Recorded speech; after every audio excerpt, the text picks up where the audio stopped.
नमस्कार, India voice देख रहे हैं आप। मैं हूं आपके साथ रिया डंगवाल। छत्तीसगढ़ कौशल्या भूमि में आप सभी का स्वागत है। बुलेटिन की शुरुआत करेंगे छत्तीसगढ़ की खबरों के साथ। मुख्यमंत्री विष्णुदेव साय ने छत्तीसगढ़ राज्य पावर कॉर्पोरेशन कंपनी मुख्यालय डंगनिया में छत्तीसगढ़ की तीनों पावर कंपनियों में चयनित 375 कनिष्ठ यंत्रियों को नियुक्ति पत्र सौंपे। इस दौरान सीएम विष्णुदेव साय ने छत्तीसगढ़ पावर कंपनी के कर्मचारियों को अधिकतम 12,000 रुपए बोनस देने की घोषणा की। कार्यक्रम में मुख्यमंत्री ने प्रधानमंत्री सूर्य घर मुक्त बिजली योजना की प्रचार सामग्री का भी विमोचन किया। रूफटॉप सोलर एक्सप्लोरर ऐप का भी लॉन्च किया। इसके अलावा हितग्राहियों के घर पर लगने वाले नाम पट्टियों का भी वितरण किया। सीएम विष्णुदेव साय ने प्रदेश में विद्युत विकास पर केंद्रित प्रदर्शनी का भी अवलोकन किया। मुख्यमंत्री ने छत्तीसगढ़ पावर कंपनी के कर्मचारियों और अधिकारियों और पेंशनरों के लिए कैशलेस हेल्थ स्कीम भी लॉन्च की। बता दें कि छत्तीसगढ़ पावर ट्रांसमिशन कंपनी के 129, पावर डिस्ट्रीब्यूशन कंपनी के 229 और पावर जनरेशन कंपनी के 17 कनिष्ठ यात्रियों का चयन प्रतियोगिता परीक्षा के माध्यम से सिलेक्शन किया गया है। समस्त जो हमारे बिजली कर्मी हैं उनको दीपावली के तोहफा के रूप में अधिकतम 12,000 रुपए तक की बोनस की मैं घोषणा करता हूं। वहीं रायपुर दक्षिण उपचुनाव का अब रंग चढ़ने लगा है। शुभ मुहूर्त में बीजेपी प्रत्याशी सुनील सोनी ने नामांकन दाखिल किया। इस दौरान सांसद बृजमोहन अग्रवाल ने कहा कि रायपुर दक्षिण की जनता कांग्रेस को 35 सालों से सबक सिखाती रही है, इस बार भी सबक सिखाएगी। बृजमोहन अग्रवाल ने कहा कि सुनील सोनी ने भारतीय जनता पार्टी के अधिकृत प्रत्याशी के रूप में मुहूर्त का नामांकन दाखिल किया है। इस नामांकन में मृत्युंजय दुबे और खेमराज बैद भी मौजूद रहे। आपको बता दें कि 25 तारीख को मुख्यमंत्री विष्णुदेव साय समेत वरिष्ठ नेताओं के साथ दोबारा सुनील सोनी नामांकन भरेंगे।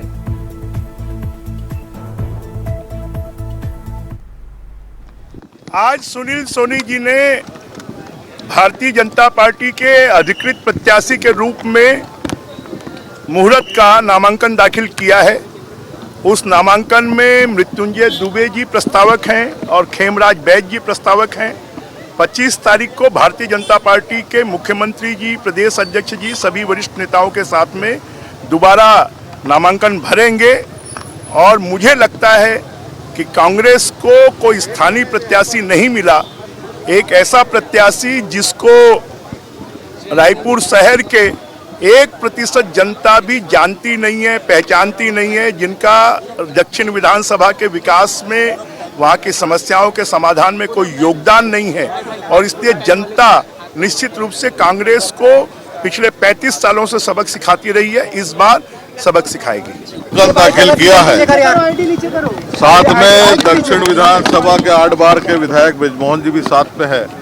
हम लोगों ने आज मुहूर्त का किया। 25 तारीख के जो है सभी नेताओं के साथ में, सभी कार्यकर्ताओं के साथ में फिर हम नामांकन दाखिल करेंगे। वहीं केंद्रीय मंत्री गिरिराज सिंह के बयान पर कांग्रेस नेता भूपेश बघेल ने कहा कि मंत्री होते हुए भी जिस प्रकार से वो यात्रा कर रहे हैं, क्या उन्होंने जो संविधान की शपथ ली थी ये उसके अनुरूप है? पहले वो मर्यादा का पालन करें।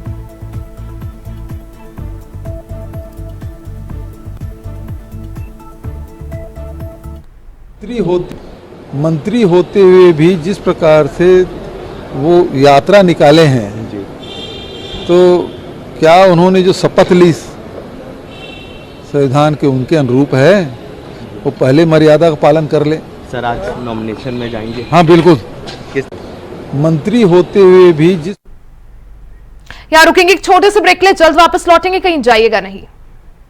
ब्रेक के बाद एक बार फिर से आप सभी का स्वागत है। खबरों में आगे बढ़ते हैं। प्रदेश के दस्तावेज लेखकों और स्टैंप वेंडर ने सुगम ऐप के विरोध में कामकाज बंद कर दिया है, जिसका असर सीधे तौर पर तहसील, कलेक्ट्रेट और कोर्ट के काम पर भी पड़ रहा है। बुधवार को दस्तावेज लेखक और स्टैंप वेंडर संघ की हड़ताल का आज तीसरा दिन है।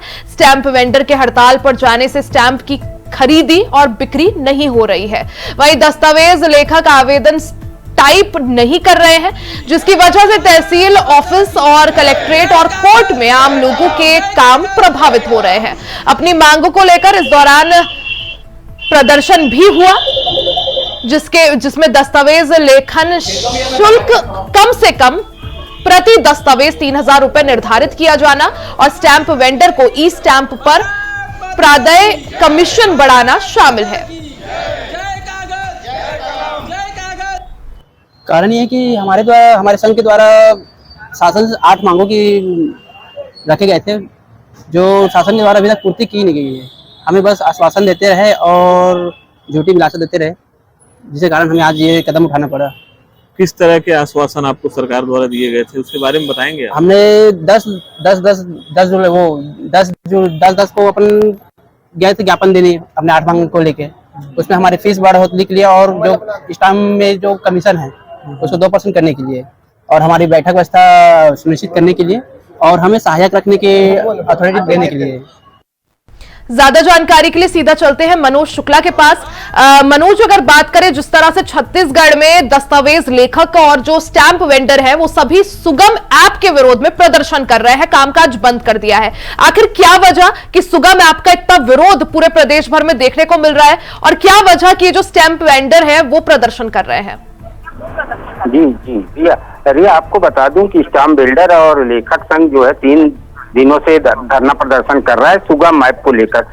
सुगम ऐप के बारे में आपको जानकारी दे दूं, सुगम ऐप सरकार की ये योजना लॉन्च हुई है। अब इसको लेकर सरकार जो है पीठ भी थपथपा रही है कि हम जमीनों के फर्जीवाड़े और जमीनों के रजिस्ट्री में जो बिचवाई लोग पढ़ते थे ये सब चीजें हम बंद कर दिए, पारदर्शिता नजर आएगी और जिसकी जमीन होगी वो अपने डायरेक्ट मोबाइल से ही अपनी पूरी जानकारी ले सकता है। और सारा चीज मिला के ये कहा जा सकता है कि सरकार की ये बड़ी उपलब्धि एक तरफ मानी जा सकती है कि जमीनों के आए दिन फर्जीवाड़े की बातें सामने निकल कर आती थी, जिसके लिए लोग कोर्ट कचहरी के चक्कर लगाते थे। रजिस्ट्री के बाद नामांतरण की प्रक्रिया होती है जिसमें बिचौलियों द्वारा मोटी रकम ली जाती थी हितग्राहियों से। रजिस्ट्री के बाद काफी परेशानियों का सामना करना पड़ता था। तो कहीं न कहीं सरकार भी अपनी जगह सही है, जो योजना सुगम ऐप लॉन्च की है वो देखा जाए तो एक मामले में बहुत अच्छी योजना है, लोगों के हित में योजना है। बिल्कुल मनोज, जिस तरह से जमीन का जो फर्जीवाड़ा है उसे रोकने के लिए ये ऐप लॉन्च किया था छत्तीसगढ़ सरकार ने, लेकिन जिस तरह से इसका विरोध अब देखने को मिल रहा है, हालांकि विरोध की वजह क्या और जो ये स्टैंप वेंडर है इनका क्या कुछ कहना है, क्या कुछ इनकी मांगे? जी रिया, इन लोगों की मांग है कहीं ऐसा न हो कि सुगम ऐप, अब सुगम ऐप ऐसा ऐप निकल गया है कि लोग घर बैठे को अपनी जमीनों पर रजिस्ट्री करा सकते हैं। सारी चीजें ऑनलाइन प्रक्रिया हो गई है। तो इन लोगों की भूमिका देखा जाए तो खत्म सी होती नजर आ रही। तो इन लोगों को डर है कि हम लोग इतने सालों से कार्य कर रहे हैं, करते आ रहे हैं, तो कहीं न कहीं ऐसा न हो कि ऐप के माध्यम से हम लोगों का रोजगार छीना जा सके। इनकी ये प्रमुख मांग है कि हम लोगों के साथ ऐसा न हो। दूसरी बात, ये स्टाम्प कमीशन में जो इन लोगों को कमीशन कम मिलता है उसमें ये लोग 2% की मांग चाह रहे हैं कि 2% कमीशन हम लोगों को स्टाम्प में मिले। ऐसे लेके इन लोगों की तमाम जो है कई सूत्री मांगे हैं इनकी जो है। और सरकार की बात करें तो सरकार सुगम ऐप को लागू कर अपनी फीस थपथपा रही है और वहीं दूसरी तरफ स्टाम्प बिल्डर और लेखक संघ धरना प्रदर्शन 3 दिन से धरना प्रदर्शन करके बैठी हुई है, जिससे वास्तव में देखा जाए तो सरकारी ऑफिसों में कामकाज बाधित हो रहा है, इसका प्रभाव पड़ रहा है। जी बिल्कुल मनोज, जिस तरह से आपने कहा कि जो सरकारी कार्यालय है, ऑफिसेज है या कलेक्ट्रेट है वहां या तहसील मुख्यालय वहां काम जो है काफी ज्यादा प्रभावित हो रहा है।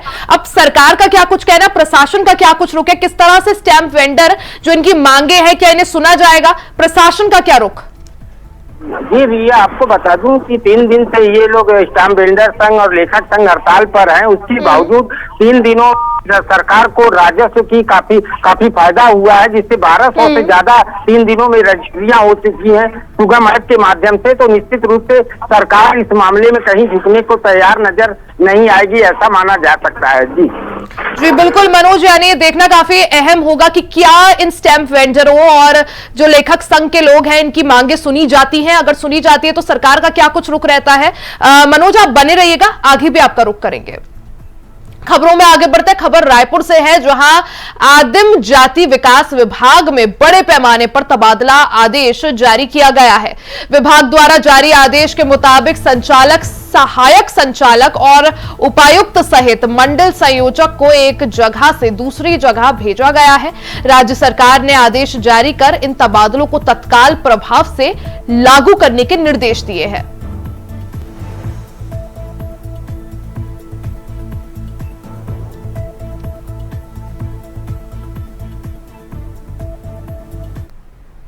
वहीं गैंगस्टर अमन साहू को लेकर कोर्ट ने अहम फैसला सुनाया है। आपको बता दें कि गैंगस्टर अमन साहू झारखंड की बड़कागांव विधानसभा सीट से चुनाव नहीं लड़ सकेगा। बिलासपुर हाईकोर्ट ने उसके चुनाव लड़ने की याचिका खारिज कर दी है। अमन इस समय रायपुर पुलिस की रिमांड पर है और उस पर रंगदारी वसूलने के लिए फायरिंग करवाने का भी आरोप है। तेलीबांधा गोलीकांड समेत अन्य मामलों में उससे पूछताछ जारी है। वकील ने कोर्ट में यह याचिका दाखिल की थी कि अमन साहू को नामांकन भरने के लिए व्यक्तिगत उपस्थिति की अनुमति दी जाए। 25 अक्टूबर विधानसभा के उपचुनाव के नामांकन की आखिरी तारीख है और अब अमन इस चुनाव में हिस्सा नहीं ले सकेगा। तो गैंगस्टर अमन साहू को अदालत से बड़ा झटका लगा है।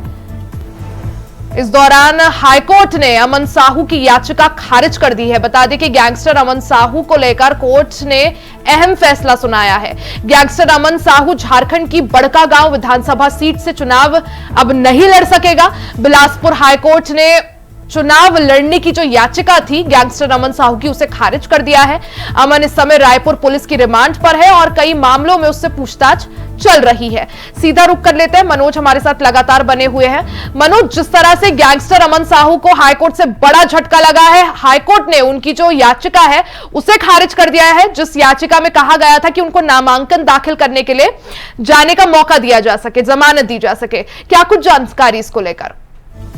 जी भैया, आपको बता दूं कि जो गैंगस्टर अमन साहू है, इसको झारखंड से प्रोटेक्शन रिमांड पर रायपुर पुलिस ले आई थी और इससे जो है 60 बिंदुओं पर इससे लगातार पूछताछ हो रही थी।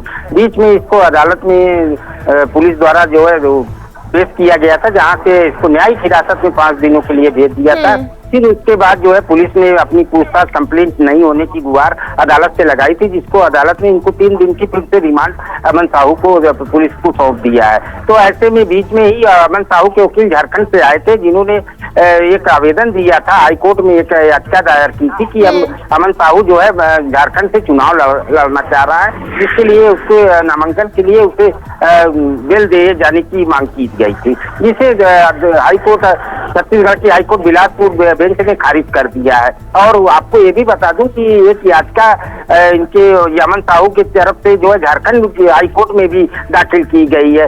और देखा जाए जिस हिसाब से रिया जो है ये गैंगस्टर, बड़ा गैंगस्टर है, जिसका नाम जो है लॉरेंस बिश्नोई जैसे गैंगस्टर से जोड़ रहा है और रंगदारी वसूलने के लिए इसने दिन दहाड़े रायपुर की राजधानी में सोचिए कि कितनी सुरक्षा व्यवस्था के बीच में इसने फायरिंग कराई थी। तो कहीं न कहीं हाईकोर्ट की जो हाईकोर्ट ने इसके खारिज किया है चुनाव लड़ने की इसकी जो मंशा थी उसको खारिज क्योंकि मनोज एक चीज तो साफ है, जिस तरह से हाईकोर्ट ने अमन साहू की याचिका को खारिज कर दिया और क्योंकि नामांकन की आखिरी तारीख 25 है, कुछ ही घंटों का और समय बचा है, इससे एक बात तो साफ है कि गैंगस्टर अमन साहू अब चुनाव के लिए ना ही नामांकन कर पाएंगे, ना ही अपनी दावेदारी ठोक पाएंगे। क्या अभी भी उनके पास कोई विकल्प बचता है? बिल्कुल रिया, अब उनके पास कोई विकल्प, हाई कोर्ट जो है उच्च न्यायालय होता है, वहां से जब याचिका खारिज हो गई है, हाँ संभवतः जो है आज कुछ अगर झारखंड हाई कोर्ट से कुछ फैसला आ जाए तो इनकी किस्मत की बात होगी। लेकिन ये माना जा रहा है कि जो छत्तीसगढ़ हाई कोर्ट ने जो फैसला दिया है, जो इसकी याचिका खारिज की चुनाव, कहीं न कहीं ये सराहनीय फैसला भी इसको कहा जा सकता है कि ऐसे गुंडे बदमाशों को चुनाव जनता का जनप्रतिनिधि बनने से रोकना जो है कोर्ट का कहीं न कहीं दायित्व भी बनता है, जिससे समाज में गलत संदेश भी जाएगा। इन सब बातों को ध्यान में रखते हुए कहीं न कहीं हाईकोर्ट का इसके जो आवेदन थे इसको खारिज करना कहीं न कहीं हाईकोर्ट की सराहनीय पहल भी मानी जा सकती है। बिल्कुल मनोज, जहां एक तरफ छत्तीसगढ़ हाईकोर्ट ने जो है गैंगस्टर अमन साहू को बड़ा झटका देते हुए उनकी याचिका तो खारिज की, साथ में क्या कुछ और टिप्पणी इस मामले को लेकर करी है? भैया पूरे अभी जो ये कल की घटना है और हाई कोर्ट से जो आदेश की कॉपी होती थोड़ा विलंब से मिलता है, जिसके कारण पूरी बातें नहीं स्पष्ट हो पाई हैं अभी तक। लेकिन कहीं न कहीं जो अमन साहू की याचिका को हाईकोर्ट ने खारिज किया, निश्चित रूप से ये जनता के लिए भी और एक बड़ा संदेश गया है अपराधियों के लिए। चुनाव लड़ने की बातें आए दिन आप भी देखती है कि हर जगह से जो है अपराधी किस्म के लोग जो है चुनाव का सहारा लेते हैं, नेता बन जाते हैं। नेता बनने के बाद उनकी आपराधिक घटनाओं पर लगाम लग जाती है। तो इन सब बातों को देखते हुए कहीं न कहीं हाईकोर्ट का ये सराहनीय फैसला आया। बिल्कुल मनोज, बड़ा रुख अपनाते हुए हाईकोर्ट ने यहाँ पर गैंगस्टर अमन साहू को बड़ा झटका देते हुए उनकी जो याचिका है वो खारिज कर दी, जिससे मतलब साफ है कि अगर जिस तरह से उनकी याचिका खारिज की गई है, अब वो झारखंड विधानसभा उपचुनाव में नामांकन नहीं करा सकेंगे। मनोज, बहुत बहुत शुक्रिया जानकारी के लिए। वहीं कोंडागांव जिले में एक दर्दनाक हादसा हो गया है, जिसमें तेज रफ्तार ट्रक की चपेट में आने से बाइक पर सवार पति की मौत हो गई। वहीं पत्नी की हालत गंभीर बताई जा रही है, जिन्हें जिला अस्पताल में भर्ती कराया गया है। घटना का सीसीटीवी फुटेज सामने आया है। वहीं पुलिस ने मामला दर्ज कर विवेचना शुरू कर दी है। मिली जानकारी के मुताबिक ट्रक ने बाइक को पीछे से जोरदार टक्कर मारी थी, जिससे घटनास्थल पर ही व्यक्ति की मौत हो गई। वहीं पुलिस ने मामले में छानबीन शुरू कर दी है।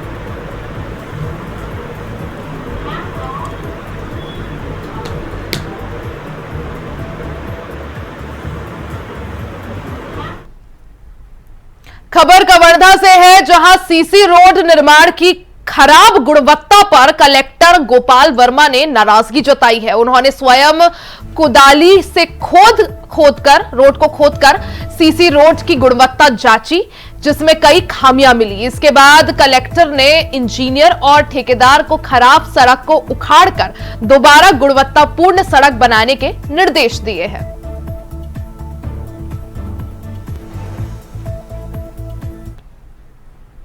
वही खबर सूरजपुर जिले से है, जहां सूरजपुर जिले के ग्राम जूर में भूमाफियाओं द्वारा धान की खेती को लेकर बवाल मच गया था। जहां भूमाफियाओं के खिलाफ पूरा गांव एकजुट होकर लाठी डंडे के साथ खड़ा हो गया था। इसके बाद मौके पर एसडीएम पहुंचे और किसी तरह मामले को शांत करवाया। जमीन के विवाद को देखते हुए एसडीएम खुद जूर गांव गए और फसल की कटाई कराई। इस दौरान भारी संख्या में पुलिस बल मौजूद था। धान की कटाई कराने के बाद गांव के ही पंचायत को सौंप दिया गया। इसके बाद धान बेचकर पैसा आने और अपने पास रखेंगे और फिर जिसके पक्ष में आदेश आएगा उसे पैसा दिया जाएगा। इस मामले को लेकर एसडीएम सागर सिंह ने कहा कि पटवारी सरकारी कार्य में थे, उनके साथ मारपीट की गई थी। पटवारी के द्वारा थाने में शिकायत दर्ज कराई गई थी। पुलिस से जल्द आरोपियों पर कार्रवाई करने को कहा गया है। कल ग्राम पंचायत जूर में शासकीय जमीन में कब्जे के संबंध में और फसल कटाई के संबंध में किसानों और ग्रामवासियों के बीच विवाद हुआ था। आपस में तनाव की स्थिति थी, क्योंकि यहाँ परिस्थितियां असामान्य थी, ये लोगों में विवाद बढ़ता जा रहा था। इसीलिए प्रशासन ने प्रयास कर रहे हैं कि जो फसल है सरकारी जमीन में उसको कटाई करके तीसरे पक्ष में रिसीवर के रूप में ग्राम पटेल हैं उनको प्रदाय करेंगे और उसका प्रक्रिया करके जो नीलामी करेंगे धान, जो राशि प्राप्त होगी उसको जो पक्ष जो जीतेगा उनको राशि प्रदान करेंगे। चूंकि प्रकरण अभी राजस्व मंडल में प्रक्रियाधीन है, उनका निर्णय ही अंतिम होगा, उसके बाद ही अग्रिम कार्रवाई कर। खबर बलौदा बाजार से है, जहां कलेक्टर दीपक सोनी के निर्देश पर पुलिस और आबकारी विभाग की टीम ने ग्राम सुढेली में दबिश दी। आरोपी जंगल में महुआ की शराब बना रहे थे। पुलिस को देखकर आरोपी फरार हो गए, जिनके पास से पुलिस ने 75 लीटर महुआ की शराब और 440 किलो महुआ का लहन जब्त किया है, जिसके बाद पुलिस ने महुआ के लहन को नष्ट किया। दीपावली त्योहार को देखते हुए आरोपी बड़ी मात्रा में शराब बनाने के लिए तैयारी कर रहे थे। वहीं पुलिस ने आरोपियों के खिलाफ छत्तीसगढ़ आबकारी अधिनियम धारा के तहत मामला दर्ज कर लिया है।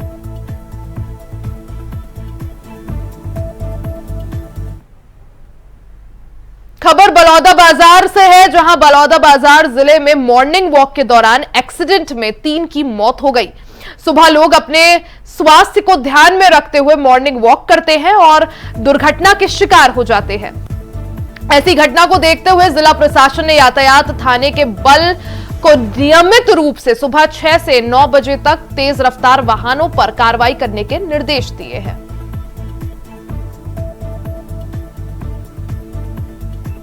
आदेशानुसार सुबह सुबह ले जैन व्यक्ति